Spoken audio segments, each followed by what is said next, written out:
Why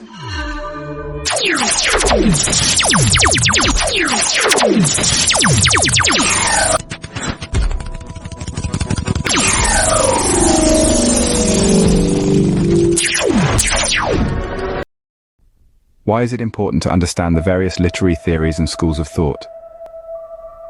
Let's explore this question and take a journey through the annals of literary theory.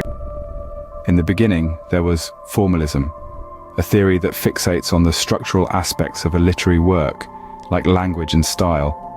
It discards the author's biography or historical context, and instead revels in the inherent qualities of the text itself. Then came structuralism, a theory that views literature as a complex arrangement of signs and symbols.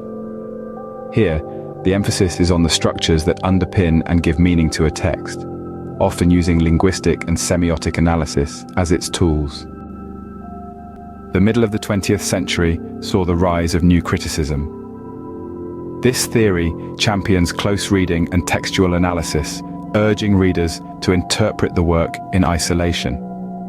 Here, elements like paradox, irony, and ambiguity are the stars of the show. Reader response theory then took the stage, arguing for the reader's crucial role in interpreting a text. It is a theory that looks at how the reader's individual experiences, beliefs, and emotions shape their understanding of a piece of literature. Psychoanalytic criticism emerged, inspired by Sigmund Freud's theories, delving into the unconscious motivations and desires of characters and authors. This theory seeks to expose hidden meanings in literature through the lens of psychological analysis.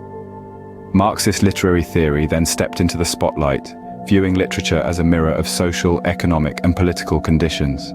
It scrutinizes how literature either perpetuates or challenges the dominant ideology and class structure. Next came feminist criticism, a theory that probes gender roles, power dynamics, and the representation of women in literature. It seeks to unearth and challenge patriarchal biases in literary works. Then we encounter post-colonialism, a theory that scrutinizes the impact of colonialism on literature and culture. It amplifies the voices of marginalized and colonized peoples and critiques colonial narratives. Deconstruction, developed by Jacques Derrida, followed.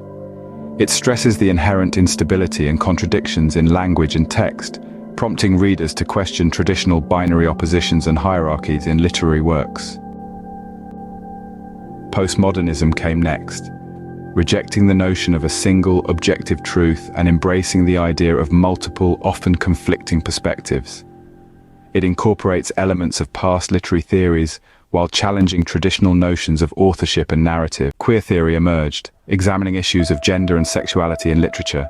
It challenges traditional norms and categories and explores how sexuality is constructed and represented in literary texts. Finally, we have cultural studies, which scrutinizes the relationship between literature and culture. It often focuses on popular culture and how it mirrors societal values and ideologies. These are just some of the many literary theories and schools of thought that have emerged over time. As we've seen, literary critics and scholars often draw from multiple approaches to analyze and interpret literature, depending on the text and their research interests. Each theory offers a unique lens through which we can enrich our understanding of literature and its profound impact on society.